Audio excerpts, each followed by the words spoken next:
সুপ্রিয় দর্শক শ্রোতা, আমি নিজামূলক বিপুল দেশবার্তা টকশো থেকে আপনাদের সবাইকে স্বাগত জানাচ্ছি। যে যেখান থেকে এই অনুষ্ঠান দেখছেন দেখবেন, সবার প্রতি শুভেচ্ছা এবং শুভকামনা। নিশ্চয়ই জানেন, প্রতিদিন সন্ধ্যা 7টায় আমরা আপনাদের সামনে হাজির হই সমসাময়িক বিষয় নিয়ে। আর বাংলাদেশে এখন সমসাময়িক বিষয়ের কোনো শেষ নেই, অসংখ্য ঘটনা। যেমন ধরেন, কারাগারের ফটকে শিশু এবং তার মায়ের মরদেহ যায় বাবাকে দেখতে এবং স্বামীকে দেখতে।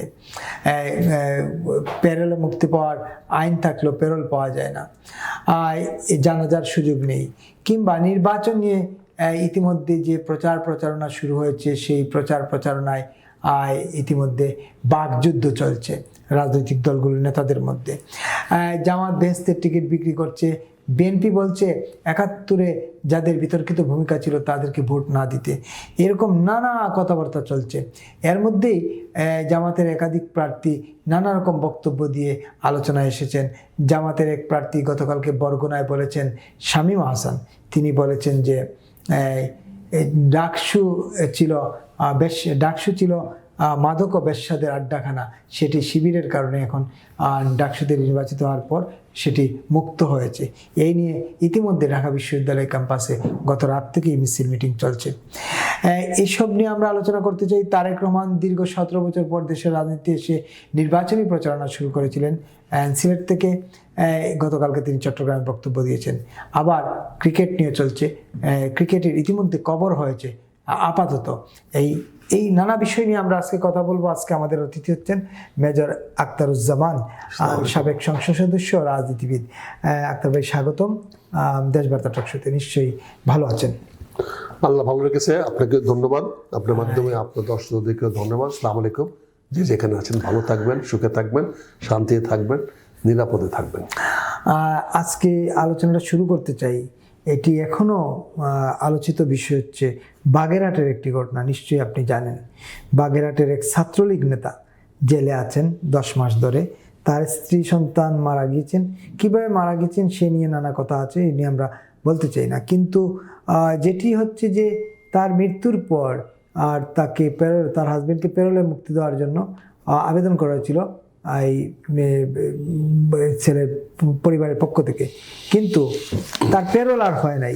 শেষ পর্যন্ত সন্ধ্যায় তারা অ্যাম্বুলেন্সে করে লাশ নিয়ে গিয়েছিলেন কারা ফটকে। কারা কর্তৃপক্ষ 2-3 মিনিট 4 মিনিট তাকে সময় দিয়েছিল, কিন্তু তিনি সন্তানের লাশ কোলে নিতে পারেন নাই বা নেন নাই।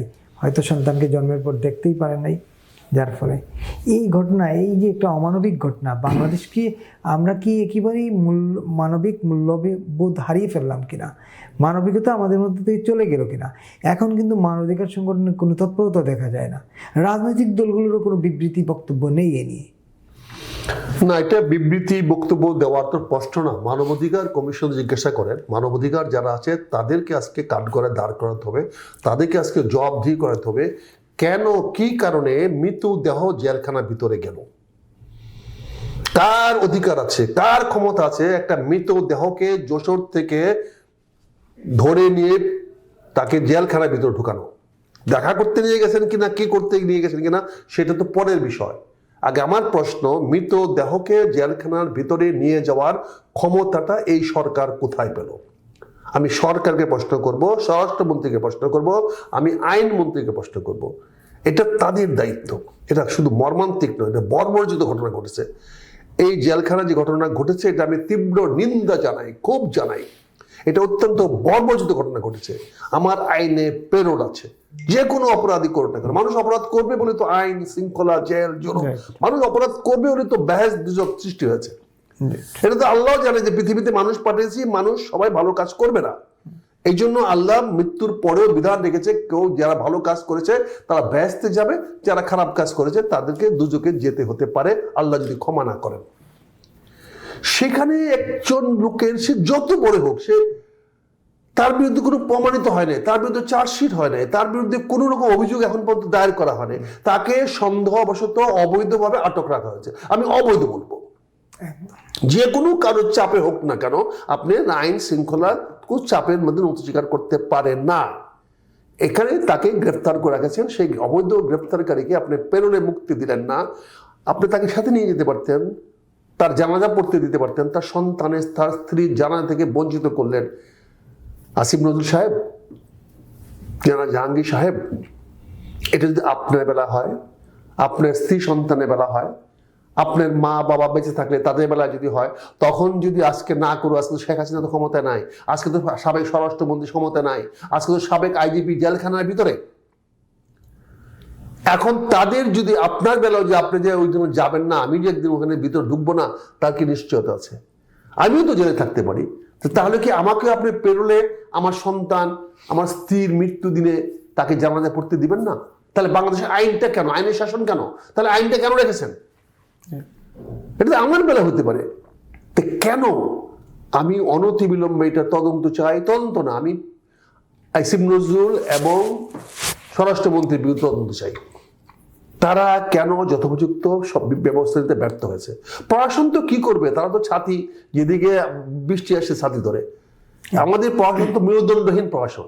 এই প্রশাসনের শুরুটা হয় কিভাবে দেখেন, চাকরি বাজরাই চাকরিতে ঢুকে, যারা লেখাপড়া ভালোভাবে করে না, কোনো মতে পাশ করে সেকেন্ড ক্লাস পাইয়া বিসিএস পরীক্ষা দিয়া শুধু চাকরির দিকে দৌড়ায়। এরা তো মেরুদণ্ডহীন এবং স্বার্থপর, এরা তো ভালো উচ্চ শিক্ষিতও না। একদম। তারপরে আইসা এই বিভিন্ন প্রেসি পড়া, বিভিন্ন ক্যাটালগ পড়া তারা শিক্ষিত হয়ে যায়, তারা পিএইচডি করে ফেলায় একটা নির্দিষ্ট বিষয়ের উপরে। তো এই প্রশাসন যারা কর্তার ইচ্ছা কীর্তন করে, কর্তা যেভাবে বলে তারা সেইভাবে চলে। তো এই এদের তো এই, আমি বরগুনার ডিসিকে দায়ী করবো না, আমি যশোরের ডিসিকে দায়ী করবো না, এসপিকে দায়ী করবো না, তারা দায়ী, তারা চাকরি তারা করতে হবে। তারা একদিন আওয়ামী লীগের চাকরি করছে না? এটা সব আওয়ামী লীগ ছিল। এরা তো প্রমোশন পায়, ডিপ্টি সেক্রেটারি কার প্রমোশন হয়েছে, জয়েন্ট সেক্রেটারি কে প্রমোশন দিয়েছে?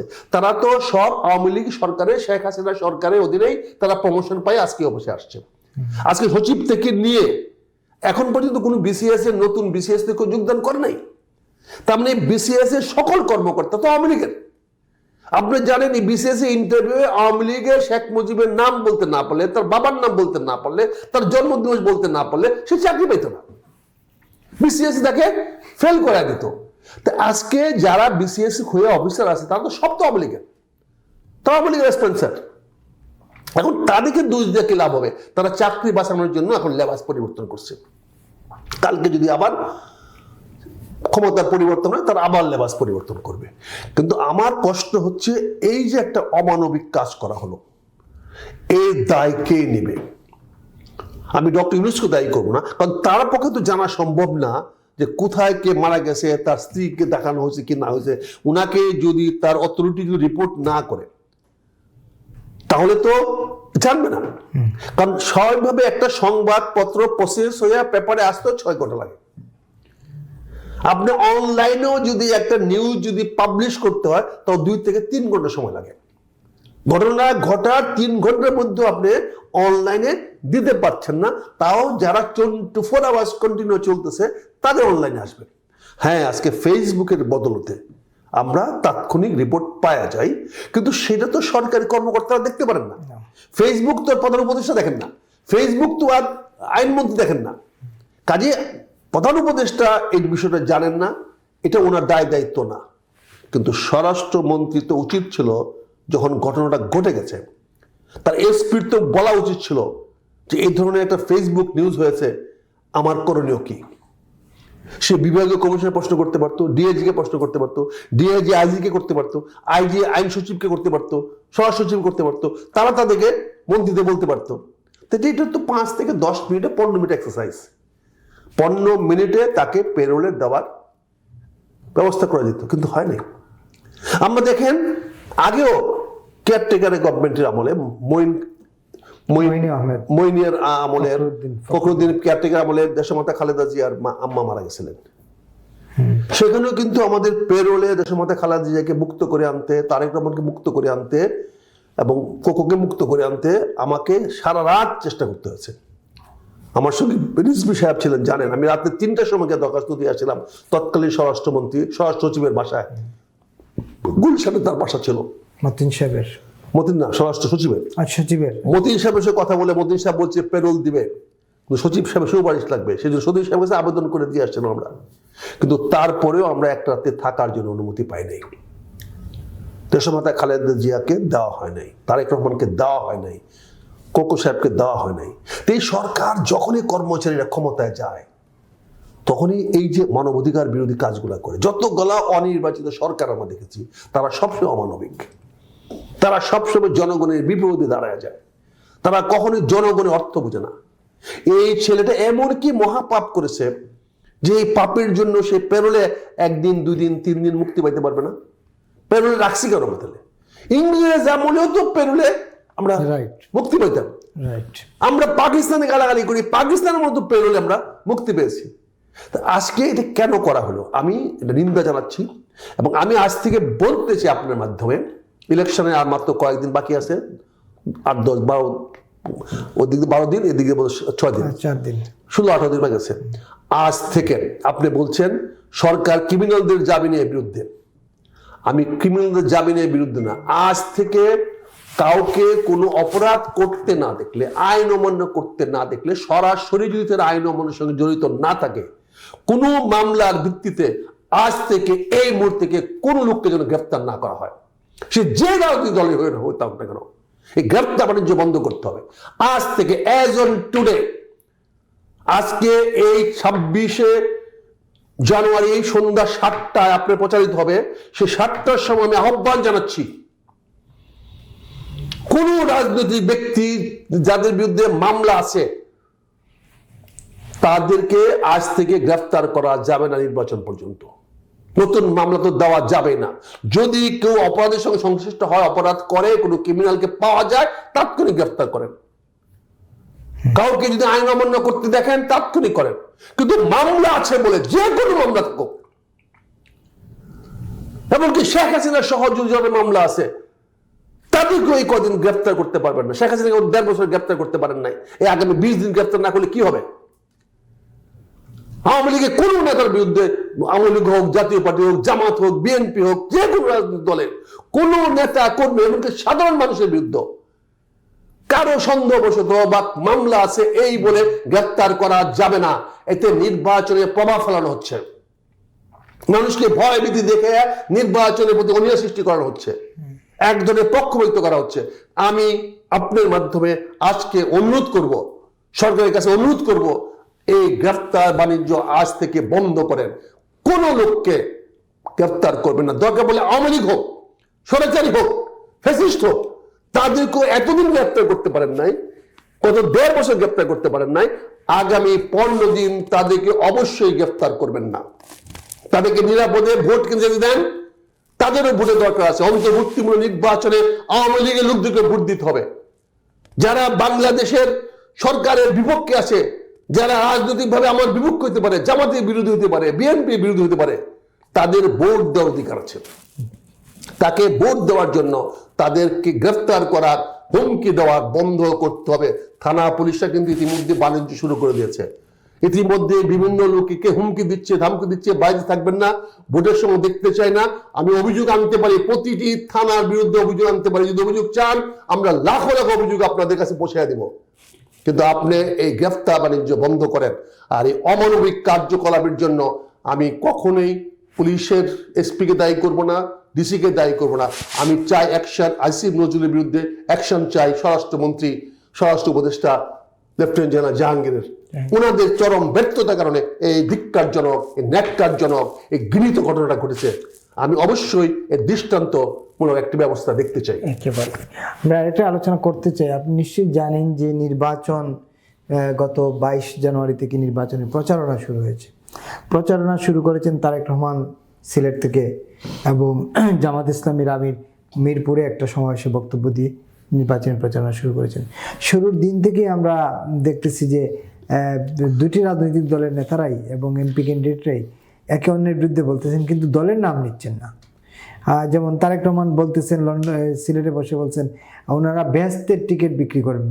বাইরে আপনারা বলেন বেহেশতের টিকিট, বেহেশতের মালিককে, দুজকের মালিককে? সবই মালিক আল্লাহ। এই চন্দ্র সূর্য গ্রহ তারা সব কিছুর মালিক আল্লাহ, কিন্তু একটি দলের নেতারা বা একটি দল বেহেশতের টিকিট বিক্রি করতেছেন। আবার আর জামাত ইসলামীর পক্ষ থেকে তাদের নেতারা এবং আমির সহ বলতেছেন, কেউ বলতেছেন একজন বিলেত থেকে এসা ফতোয়া দিচ্ছেন, কেউ বলতেছেন একজন এখন নতুন বয়ান দিচ্ছেন, আবার কেউ বলতেছেন, তাহের সাহেবকে বললাম ওই যে ফ্যামিলি কার্ড টেমিক্যাল কার্ড বলা হচ্ছে, এগুলো সব ভুয়া। এই যে একে অন্যের বিরুদ্ধে প্রচার প্রচারণা, এটাকে আপনি কিভাবে দেখছেন? দেখেন- না, নাম নিচ্ছেন না কেউ, কিন্তু দেখেন নির্বাচন হলো দ্বিমুখী লড়াই, ত্রিমুখী হইতে পারে কিন্তু পরস্পর বিরোধী, চতুর্মুখী হোক, ত্রিমুখী হোক, চতুর্মুখী হোক, কিন্তু কেউ একমত না, একমত। পরস্পর বিরোধী। যে কোনো ইস্যুতেই পক্ষে বিপক্ষে লোক থাকবে। আমি যদি আপনার সঙ্গে একমতই হয়ে যাই তাহলে তো আমার ভোটটা আপনাকে দিয়ে দেওয়া হলো। রাইট। কাজে এখানে পরস্পর বিরোধী বক্তব্য থাকবে। তো এইবার যে জিনিসটা দেখেছি আমরা, যেটা আমার কাছে ইতিবাচক মনে হচ্ছে, সেটা হচ্ছে বিপক্ষকে সরাসরি কেউ ঘায়েল করার চেষ্টা করছে না, বিপক্ষকে গেছে না, ইস্যুটাকে ঘায়েল করা হচ্ছে। রেশন কার্ড বা ফ্যামিলি কার্ড দেওয়া হবে, এটা কে দিবে এটা নিয়ে আমাদের বিবেচনা, কিন্তু আমরা বলতে চাচ্ছি এইটা একটা সলিউশন না, এখানে দুর্নীতি বৃদ্ধি পাবে। এখানে সলিউশন ডিস্ট্রিবিউশন করার সিস্টেম বাংলাদেশে এখনো তৈরি হয় নাই, কিন্তু কারা দিচ্ছে আমরা সেটা বলছি না। কিন্তু রেশন কার্ডটা আমরা দিব না এই জন্য যে এই কার্ডে দুর্নীতি মুক্ত হবে না, বরঞ্চ দুর্নীতি আরো বাড়বো, এবং এটা দ্বারা জনগণের কল্যাণ হবে না। কাজে ইস্যুটাকে ডিবেট করতেছি, কিন্তু ইস্যুটা কে দিয়েছে সেটা বলছি না। আমরা এখানে বলতেছি যে একজন মুফতি আসছে, কে মুফতি আসছে সেটা বলছি না। তো ধর্ম নিয়ে জনকে ফতোয়া দেয়, তাকে সাধারণত মুফতিদের কাছ থেকে আমরা ফতোয়া পাই। ধর্ম নিয়ে যদি কোনো ব্যক্তি কোনো ফতোয়া দিয়ে থাকেন, কে দিয়েছেন আমরা বলতে চাই না, কিন্তু আমরা যে ফতোয়া সম্বন্ধে বলতে চাই, সেই ফতোয়াটা কোনো মাদ্রাসা বা কোনো অথরাইজ জায়গা থেকে আসে নাই। সেটা এমন একটা ব্যক্তির কাছ থেকে আমরা শুনছি ফতোয়াটা, যিনি সৌভাগ্যক্রমে লন্ডন থেকে আসছেন। সেখান থেকে আমরা হয়তো চেয়েছিলাম ডাইরেকশন, যেটাকে ইংরেজিতে আমরা বলবো। ফতোয়া ডাইরেকশন একই জিনিস, কিন্তু আমরা ডাইরেকশন বলছি, উনি ফতোয়া বলছেন। তো উনি যদি ডাইরেক্টিভ হইতো তাহলে আমরা মেনে নিতাম যে হ্যাঁ, ব্রিটিশ থেকে আইসা ব্রিটিশের ডেমোক্রেসি দিতে পারে। আর যে ব্যাসদের টিকেটে কাটার ব্যাপার, দেখেন আমি আমার সন্তানকে প্রতিদিন আমি মোটিভেট করি, দেখো ভালো কাজ করো, আল্লাহ ব্যাস দিবেন। একদম। আমি আমার স্ত্রীকে, সন্তানকে, পাড়া প্রতিবেশী সবসময় মোটিভেট করি, বলার চেষ্টা করি, দেখো নামাজ পড়ো, রোজা রাখো। কেন রাখো? তুমি নামাজ পড়লে 5 টাকা পাবা না, তুমি রোজা রাখলে 50 টাকা পাবা না, তোমাকে কেউ ইফতার খাওয়াবে না। কিন্তু কেন রোজা রাখবা, কেন নামাজ পড়বা, কেন জাকাত দিবা, কেন সৎ কাজ করবা? তাহলে আল্লাহ তোমার প্রতি খুশি হবে এবং সেই জন্য তোমাকে আল্লাহ ব্যাস দিতে পারেন, সন্তুষ্ট হবে। তো এখন যদি কেউ মনে করে যে আসেন আপনারা ভোট দেন, ভোটটা একটা ভালো কাজ, সৎ কাজ, এটা আমরা বিশ্বাস করি, জনগণের অধিকার। ভোট দেওয়াটা জনগণের অধিকার এবং দায়িত্ব। তো এই জনগণের অধিকারটা, দায়িত্ব যদি আপনি সঠিকভাবে পালন করেন তাহলে আল্লাহ খুশি হইতে পারে। আল্লাহ খুশি হলে তো ব্যাস পাবেন। তো এই ভোট দেওয়াটাকে আমরা বলছি যে এটা একটা ভালো কাজ, পবিত্র কাজ, দায়িত্বশীল কাজ। কাকে ভোট দিবেন সেটা বড় কথা নয়। আমরা হয়তো অনেকে বলতে চাই যে আমি একজন ভালো মানুষ, যেমন আমি ভিক্ষা যখন চাই মানুষের কাছে কি বলি, আমাকে যদি ভিক্ষা দেন আল্লাহ আপনাকে ব্যাস দিব, আপনাকে যদি আমাকে দান করেন আল্লাহ আপনাকে আখিরাতে দান করবে, বলি না? তা আমি একজন দাঁড়িপাল্লার লোক বলতেছি, ভাই আমাকে দাঁড়িপাল্লায় ভোট দেন, আল্লাহ আপনাকে ভেস্তে সহায়তা করবে, ভেস্তে দিবে। এটা আমার আবেদন, আমি তো আপনাকে গ্যারান্টি দিচ্ছি না। আমি যেমন রাস্তায় দাঁড়িয়ে ভিক্ষা চাইলে ফকির যখন বলে যে আমাকে ভিক্ষা দেন, আল্লাহ আপনাকে মঙ্গল করবে, বলে না? তাহলে তো ফকিরকে আমি জিজ্ঞাসা করি, আয় বেটা তুই কেমন জানোস তোকে ভিক্ষা দিলে আল্লাহ মঙ্গল করবে, আল্লাহ তোকে ব্যাস দিবে, আল্লাহ তোকে আখিরাত দিবে, আল্লাহ তোকে অনেক গুণে আরো বৃত্তশালী করবে। এটা হলো যিনি আবেদন করেন তার একটা আবেগ। সেই আবেগে কেউ বলতে পারে যে আপনি যদি ধানের শীষের ভোট দেন তাহলে ভালো কাজ হবে, আপনি নৌকা এখন ভোট দিয়েন না, কারণ নৌকা এখন মানুষের জন্য কল্যাণ করছে না।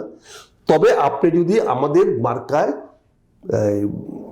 দাঁড়িপাল্লায় ভোট দেন তাহলে আপনার জন্য আমরা দোয়া করবো, আল্লাহ আপনাকে ভ্যাস নসিব করুক।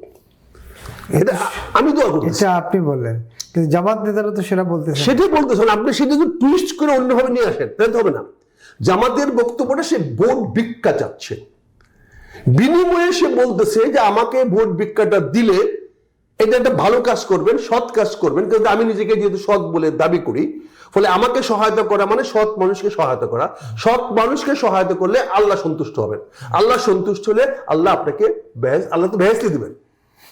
কাজে এইটা বলছে, কাজে এখানে বিক্রি করার ব্যাপার না। আমরা বুঝলাম আমরা চাচ্ছি আপনার কাছে ভিক্ষা, বিনিময়ে আপনাকে দোয়া করতেছি। আপনি খুব সুন্দর করে বুঝিয়ে বললেন কিভাবে ভোটটা ভিক্ষা চাচ্ছেন। কিন্তু জামাতের নেতারা যা বক্তব্য তারা তো সরাসরি বলছেন দাঁড়িপাল্লায় ভোট দিন ভ্যাস নিশ্চিত। না না, সেটা তো কেউ বলে না। সে কেউ বলে থাকে তার ব্যক্তিগত ভাষার সমস্যা থাকতে পারে। এবং আমি মনে করি না জামাতের কোনো নেতা, জামাতের কোনো প্রার্থী, জামাতের কোনো কর্মী বা জামাতের রুকন বা জামাতের কোনো দায়িত্বশীল ব্যক্তি এই কথাটা বলেছে। এরা ভোট চেয়েছে, দাঁড়িপাল্লায় ভোট দিলে সৎ কাজ হবে, দুর্নীতিমুক্ত হবে, এই হবে। আপনি এখানে দেখেন, আপনার এই ক্ষমতার মধ্যে একটা কথা আছে, ক্ষমতায় গেলে দুর্নীতি টুটি চিপে ধরা হবে। আপনি সুন্দর একটা হেডলাইন করেছেন দেশের বাংলা, যে এটা বলছেন উনি এই জন্য করতে। কে বলছেন? তারেক রহমান। কোথায়? ও আচ্ছা, তারেক রহমানের নাম দেখেন কোথাও নাম নাই, ওই যে না ছবি ওনার সামনে একটা ছবি আছে। কাজে এখানে বুঝার ভুল, যেখানে বুঝার ভুল সেখানে গন্ডগোল। আমি কি বুঝবো? এই বক্তব্যটা সবারই, সকল রাজনৈতিক দলের বক্তব্য। কি বক্তব্য? ক্ষমতায় গেলে দুর্নীতির চুটটুটি চেপে ধরা হবে। কিন্তু দুর্ভাগ্যবশত তারেক রহমান সাহেবের এই বক্তব্য হতে পারে না। কেন পারে না? কারণ তিনি গত 10 বছর ক্ষমতায় ছিলেন। উনি 10 বছর ছিলেন, ওনার দল 10 বছর ক্ষমতায় ছিল। তখন দুর্নীতিতে বাংলাদেশ চ্যাম্পিয়ন হয়েছে। তখন তো আপনি ওই দলে ছিলেন। আমি ছিলাম, সেজন্য তো আজকে বেরিয়ে আসতে হয়েছে, দুর্নীতি দমন করতে পারি নাই। তিনি বলেছেন বিগত বিএনপি সরকারের সময় আমরা আইন শৃঙ্খলা ও দুর্নীতি নিয়ন্ত্রণে সফলভাবে কাজ করেছি। এটা ভুল বক্তব্য। 5 বার চ্যাম্পিয়ন হয়, এটা ভুল বক্তব্য। উনি 5 বার চ্যাম্পিয়ন হয়েছে। তা আমার এই নেতা যদি বলতেন আমরা নিয়ন্ত্রণ করতে পারি নাই, তাহলে জনগণ কি আপনাকে মাথায় বাড়ি মারতো? বলতে এই তো নেতা সঠিক কথা কইতেছেন আগামীতে, তাহলে বলতো সঠিক কথা বলতে। উনি যদি বলতেন যে আমরা ক্ষমতায় ছিলাম, বিগত সময়ে আমরা দুর্নীতিকে দমন করতে পারি নাই, আমরা আইন শৃঙ্খলা উন্নতি করতে পারি নাই, আমরা আইন শৃঙ্খলা উন্নতি করার জন্য অপারেশন ক্লিন হার্ট দিয়েছিলাম, ঢাকা শহরে কয়েকজন কমিশনার নিহত হয়েছিল, আমরা তাদের রক্ষা করতে পারি নাই, 64টা জেলাতে একযোগে বোমা পড়াবাজি হয়েছিল, আমরা দমন করতে পারি নাই। তা আমরা এই কথাগুলো তো বলতে পারতাম। আমি যদি আজকে তারেক রহমান সাহেবের একজন পাশে থাকতাম, তাকে কথা বলার সুযোগ পাইতাম, তাহলে আমি অনুরোধ করতাম ওনাকে এই বক্তব্যটাই হুবহু আপনি দেন। কিন্তু আপনি দেন জনগণের কাছে আগে দোষ স্বীকার করে। আপনি বলেন বিগত আমলে দেশে সন্ত্রাস মুক্ত করতে পারি নাই, বিগত আমলে আমি দুর্নীতি মুক্ত করতে পারি নাই, তার খেসারত আমি গত 15 বছর দিয়েছি। আমি গত 15 বছর পারি নাই বলে, দেশে দুর্নীতি মুক্ত করতে পারি নাই বলে, দেশ সন্ত্রাস মুক্ত করতে পারি না বলে আমি গত 15 বছর সাফার করেছি। আমি জেল, জুলুম, নির্যাতন ভোগ করেছি। আজকে আমি আপনাদের সামনে কথা দিচ্ছি, ইনশাল্লাহ আগামীতে যদি আপনি আমাকে ক্ষমতা নেন, তাহলে আমি বেঁচে থাকতে দুর্নীতি দেব না, আমি বেঁচে থাকতে সন্ত্রাস আইন শৃঙ্খলা রক্ষা করবো। এটা তারেক রহমান সাহেব বক্তব্য হলে আমার মনে হয় এই বিষয়টা আরো অনেক বেশি সংবেদনশীল হতো, আবেদনশীল হতো। কিন্তু তারেক রহমান সাহেব আবারও ভুল পথে হাঁটছেন, আবারও তিনি হামবাগ দেখাচ্ছেন, আবারও তিনি ওনার অতীত অন্যায়কে এস্টাবলিশ করার চেষ্টা করছেন, ওনার ব্যর্থতাকে উনি স্বীকার করছেন না। উনি আবারও জনগণের সামনে বলতে যাচ্ছেন যে বিগত সময়ে উনি অন্যায় করেন নাই। কিন্তু ওনার সময় তো অনেক বড় বড় অপরাধের মামলা হয়েছে, অপরাধের দায়ী হয়েছে, জনগণ তো এগুলা ভুলে যায় নাই। কাজে 5 বার চ্যাম্পিয়ন হয়েছে যে দল, যে রাজনৈতিক দল ক্ষমতায় থাকা অবস্থায়, সেখানে ওনার মুখে তো কথাটা সাজে না। হ্যাঁ, উনি ওনার ভুল স্বীকার করে আগামীতে করবেন না বলে যদি জনগণের কাছে কাফফারা দিতেন, জনগণকে বলতেন, আমি মনে হয় সেটা জনগণের কাছে অনেক বেশি গ্রহণযোগ্য হতো। আজকে তারেক রহমান সাহেব ভালো মানুষ দ্বারা পরিবেষ্টিত নন, ওনার সারাউন্ডিং অ্যাডভাইজার্স তারা গুড পিপল নয়। কাজে আমি মনে করি যে ওনার এই বক্তব্যটা স্ববিরোধী। আর ক্ষমতায় গেলে দুর্নীতির টুটি চেপে ধরা হবে, এটা সার্বজনীন। এটা বাংলাদেশের সকল রাজনৈতিক দল চায়, আপনিও চান। এই জন্য এটার মধ্যে আপনি কাউকে প্রপার্টি রাইট দেন নাই, আপনি হেডলাইনটাকে কারো প্রপার্টি রাইট দেন নাই। আমি দেশবার্তা সম্পাদক সাহেবকে ধন্যবাদ জানাবো। এটা টেকনিক্যাল কারণে আপনার না, যে কারণে হোক, কিন্তু আমরা সাধারণ আমরা যারা পড়ুয়ারা ধরে নেব যে এটা দেশবার্তার বক্তব্য, তিনি এই মেসেজটা সকল রাজনৈতিক দলের সামনে তুলে ধরতে চান। আমি আপনার দেশবার্তা কর্তৃপক্ষকে আমি ধন্যবাদ জানাই এবং ওনার এই বক্তব্যটাকে আমি সমর্থন করি। এটা সকল রাজনৈতিক দলের জন্য। প্রশ্ন হইলো, নির্বাচনে যে যাই বলুন না কেন, দুর্নীতির টুটি চেপে ধরুন কিংবা মেট্রো রেল বাদ দিয়ে মনোরেল করেন কিংবা ভেস্তের টিকিট বিক্রি করেন, নির্বাচন নিয়ে তো মানুষের মধ্যে শঙ্কার শেষ নেই। এখনো মানুষ বলতেছে নির্বাচন হবে তো। দেখেন, নেতিবাচক মানুষ সবসময় আকাশে রোদ দেখলে বলে বৃষ্টি আসবে, বৃষ্টি দেখলে বলে রোদ আসবে। তো এই যে নেতিবাচক মানুষদের, আপনার অধিকার আছে বলা, তাদেরও তো অধিকার আছে, আমি তাদেরকে ধন্যবাদ জানাই। তারা নেতিবাচক কথা বলছেন বলে আমাদের মাঝে প্রত্যয় সৃষ্টি হচ্ছে, আমাদের মধ্যে বিশ্বাস সৃষ্টি হচ্ছে, আমাদের মাঝে প্রচেষ্টা শুরু হচ্ছে। আজকে নেতিবাচক মানুষদেরকে আমরা ব্যর্থ করতে চাই, তাদের বক্তব্যকে আমরা মিথ্যা প্রমাণিত করতে চাই। ইনশাল্লাহ এই সরকারের অধীনে, ডক্টর ইউনূস সাহেবের অধীনে 12ই ফেব্রুয়ারি যথাসময়ে নির্বাচন অনুষ্ঠিত হবে এবং তার ফলাফলও যথাযথভাবেই প্রকাশিত হবে, যথাসময়ে প্রকাশিত হবে। এই ব্যাপারে আমাদের কোনো সন্দেহ নাই, কোনো দ্বিধা নাই, জামাত ইসলামের কোনো দ্বিধা নাই। একেবারেই ফলাফল যেহেতু বললেন, বাজারে নানা আলোচনা আছে যে নির্বাচন হলে, যদি নির্বাচন হয় তাহলে ফলাফল নিয়ে নানা শঙ্কা আছে। আমরা ভবিষ্যৎ বক্তা নই, আমরা মানুষের আলোচনা বক্তা না, আমি অনেক আলোচনা করতে পারি, অনেকে আলোচনা করতে পারে। সে আলোচনা করলে সুবিধা হয় কি, আমরা সতর্ক হই। যারা আলোচনা করেন তাদেরকে ধন্যবাদ, তারা আলোচনা করেন বলেই আমরা সতর্ক হইতে হয় এবং ইনশাল্লাহ সেই সতর্ক অবস্থা সরকারও নেবে, আমরা রাজনৈতিক দল হিসাবে জামাত ইসলামও সেই সতর্ক ব্যবস্থা নেবে এবং জামাত ইসলামের লোকেরা ফলাফল না নিয়ে কেউ কেন্দ্র থেকে আসবে না। আপনি জানেন যে এবার পরিষ্কার বলা আছে যে কেন্দ্র থেকে কোনো লোক ফলাফল না নিয়ে বেরিয়ে আসবে না। কাজে ফলাফল নিশ্চিত করা হবে, ফলাফল দিতে সরকার বাধ্য হবে। একদম। পরে আলোচনা করি। জামাতের এক নেতা বরগুনার শামীম হাসান, তিনি এমপি ক্যান্ডিডেট শামীম হাসান বরগুনায় গতকালকে বলেছেন ঢাকা বিশ্ববিদ্যালয়ের ডাকসু বেশ্যা এবং মাদকের আখড়া। তো তিনি এইটা কিভাবে না, আপনার বক্তব্যটা সঠিক না। উনি বলেন নাই ডাকসু বা ঢাকা বিশ্ববিদ্যালয় বেশ্যা বা ডাকসু বলছেন, ডাকসু দুর্নীতি আগে বলেন নাই, উনি বলছেন আগে ছিল। আমি সেটাই বলছি, উনি বলছেন আগে ছিল। বর্তমান ঢাকা বিশ্ববিদ্যালয়ের ডাকসু ছাত্র শিবিরের প্রতি নির্বাচিত হওয়ার পরে এগুলা বন্ধ হয়েছে। হ্যাঁ, উনি বলছেন এটা বন্ধ হয়েছে, এটা আগে ছিল। যদিও উনি ওনার বক্তব্যের জন্য জনগণের সামনে, জাতির সামনে সরি বলেছেন, ক্ষমা চেয়েছেন। ওনার বক্তব্যটা তো ভুলভাবে এটা বলা হয়েছে। উনি যেটা বলেছেন সেটা আমি আপনাকে, আপনিও যে প্রশ্ন তুলে ধরেছেন সেখানেও ছিল কথাটাকে উজ্জ্বল রেখেছে। না, ছিল বলতে আমি শেষ করি নাই, প্রশ্ন শেষ হওয়ার আগে সেটি বলছি, আমি যেমন বলছি কাজে এটা ওনার বক্তব্যটাকে ভুলভাবে প্রকাশিত করা হচ্ছে, প্রচারিত করা হচ্ছে। তিনি বলেছেন যে বর্তমান ডাকসু এবং বর্তমান বিশ্ববিদ্যালয়ের আগে, প্রশাসনের আগে এটি এরকম ছিল, এটা ওনার ধারণা। এটা উনি এরকম একটা সর্বোচ্চ বিদ্যালয়, উনি সেটা ধারণা করেছেন। সেই ধারণাটার জন্য উনাকে এক্সপ্লেনেশন চাইলে উনি নিশ্চয়ই এক্সপ্লেনেশন দেবেন। উনি ছিল কিন্তু তার মানে ইমপ্রুভ করেছে। তাহলে কি ইমপ্রুভ করলো? তাহলে যারা বলছে ইমপ্রুভ হয়েছে, তার মানে আজকে ইমপ্রুভ হয়েছে, আজকে এই ঘটনার থেকে আমরা বেরিয়ে আসছি। তার মানে অতীতে এরকম ঘটনা হয়তো ঘটে থাকতে পারে, যেটা হয়তো ওই ভদ্রলোকের নলেজে ছিল, উনি জানতেন, বলেছেন। তো উনি তো বর্তমানকে বলেন নাই। তো উনি যে সাহস করে অতীতকে বলতে পেরেছেন, আমরা অতীতকে অনেক কিছু বলি, অতীতে অনেক কিছুকে নিয়ে আমরা অতীত বিভিন্ন বর্ণনা দিই। তবে বরগুনার এই ভাই যে কথাটা বলেছেন সেটা পরিষ্কার, তিনি বর্তমান অবস্থা, বর্তমান ঢাকা বিশ্ববিদ্যালয় এবং ডাকসুকে কোনো অবস্থাতে বলেন নাই, বর্তমান ছাত্রছাত্রীকে বলেন নাই। তবে যারা এটা নিয়ে বিভিন্ন রকম সমস্যা সৃষ্টি করার চেষ্টা করছে তাদেরকে বলবো ঠিক আছে, তাদের সেন্টিমেন্ট আঘাত করেছে, আমারও সেন্টিমেন্ট আঘাত হয়েছে, আমার কন্যা পড়ে, আমার মেয়েরা ওখানে পড়ে, ছেলেরা পড়ে, এটা আমারও লেগেছে। তবে যেহেতু উনি ক্লিয়ারিফাই করেছেন এবং উনি ক্ষমা চেয়েছেন, আমি মনে হয় বিষয়টা এখানে আমরা বন্ধ করতে পারি।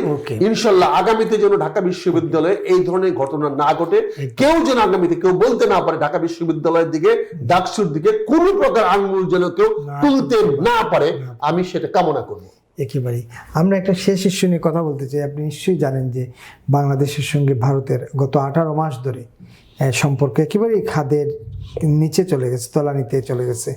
সেখান থেকে টেনে তোলার কোনো লক্ষণ কোনো দিক থেকে আমরা দেখছি না।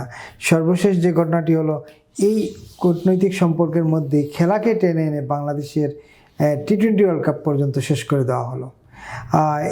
এইটা কি আসলে খুব জরুরি ছিল কিনা? একজন ব্যক্তি খেলতে গেছে ফ্রান্সিসি লিগ, আপনি আমাকে ফ্রান্সিসি লিগে ভাড়া করছেন, আপনার ইচ্ছে হলে আমাকে খেলাবেন, নাইলে নাই। আপনার এলাকার লোকজন যদি আমার বিরুদ্ধে স্লোগান দেয় না আমরা বিপুলকে চাই না, তা আপনি হয়তো আমাকে বাদ দিতে পারেন। কিন্তু এই ব্যক্তি বাদ দেওয়ার প্রেক্ষিতে ব্যক্তিকে পুরোপুরি একটা দেশ, একটা দলকে টেনে এনে যে পরিস্থিতি তৈরি হলো এবং বাংলাদেশের ক্রিকেটের একটা পেরেক মেরে দেওয়া হলো। জানি না এটা শেষ পেরেক কিনা, আর কবে ঘুরে দাঁড়াবে বাংলাদেশ, এটা একটা বড় প্রশ্ন। এটা কীভাবে দেখছেন? প্রথমত আমি আপনাকে বলতে চাই বিনয়ের সঙ্গে, বাংলাদেশের সঙ্গে ভারতের কোনো রকম সম্পর্ক হানি হয় নাই। বর্তমান বাংলাদেশ সরকারের সঙ্গে ভারতের সরকারের সম্পর্ক দারুণ অবনতি হয়েছে। জনগণের সঙ্গে কোনো অবনতি হয় নাই। ভারতের জনগণ বাংলাদেশ জনগণের মধ্যে সম্পর্ক এখনো ভাতৃপ্রতিম আছে, সুপ্রতিবেশী আছে। কিন্তু বর্তমান সরকারের বিভিন্ন পদক্ষেপের কারণে তারা ভারতের সঙ্গে আমাদের সম্পর্ক অবনতি করেছে। তার শেষ দৃষ্টান্ত হলো ক্রিকেট খেলা। আপনি ঠিকই বলেছেন যে ফ্রান্সে এসে খেলতে গেছে, একজন ভাড়াটিয়া লোক খেলতে গেছে, সে ভাড়াটিয়াকে তারা রাখতে পারে, নাও রাখতে পারে, এটা তাদের চুক্তির ব্যাপার, তাদের বিষয়, এটা জাতির সঙ্গে কোনো সম্পর্ক নাই। আমি যদি বাইরে গিয়ে ভালো কাজ করলে আমি যদি পদক পাই, পদকটা বাংলাদেশ এনে দিয়ে দিই না। আমি যদি খেলতে গিয়ে যদি 5 লাখ টাকা পাই, 5 লাখ টাকার 1 টাকা ট্যাক্স বাংলাদেশ এনে দিই নাই। এটা আমার ব্যক্তিগত, আমি বিদেশে গিয়ে আয় করেছি, আমি পদক পেয়েছি ব্যক্তিগত। সেখানে যদি পদক কেউ না দেয়, জাতিগতভাবে বলতে পারি না আমাকে পদক দিতে হবে বা আমাকে পদক পাওয়ার জন্য খেলাইতে হবে, বলতে পারি না। আপনি ঠিকই বলেছেন। এবং আজকে যে ঘটনাটা ঘটেছে এটার প্রতিবাদ কিন্তু ভাই আপনাদের আরো আগে করা উচিত ছিল। এই আসিফ নজরুল যখন সিদ্ধান্ত নিয়েছে বাংলাদেশের সরকারকে ভারতের সরকারের সঙ্গে একটা দ্বিমুখী সংঘর্ষ করার সৃষ্টি করা হচ্ছে, তখন আমাদের সবার প্রতিবাদ করা দরকার ছিল। কিন্তু আমরা হুজুগে বাঙালি, তখন সবাই আসিফ নজরুলের পক্ষে আছে, না আমরা যাবো না যাবো না যাবো না। আরে বেটা যাবি না যখন বলছো যাবি না, তোকে আর নিবে না কেউ, এখন কান্নাকাটি করছ কেন?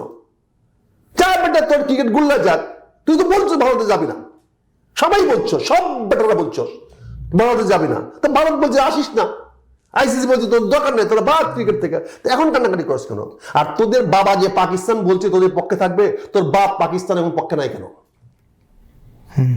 তোর বাপ পাকিস্তান উস্কাইয়ে দিয়ে বাংলাদেশের ক্রিকেটটাকে ধ্বংস করে দিয়ে এই পাকিস্তান নরপশুরা যারা আমাদের 71 অত্যাচার করে আজকে আমাদের নিরীহ আলেম সমাজকে ধ্বংস করেছে, আমাদের এই সবাইকে যুদ্ধপরাধী বানিয়েছে, বাংলাদেশের হাজার হাজার বাঙালিকে যুদ্ধপরাধী বানিয়েছে এই পাকিস্তান হারামি বাচ্চারা।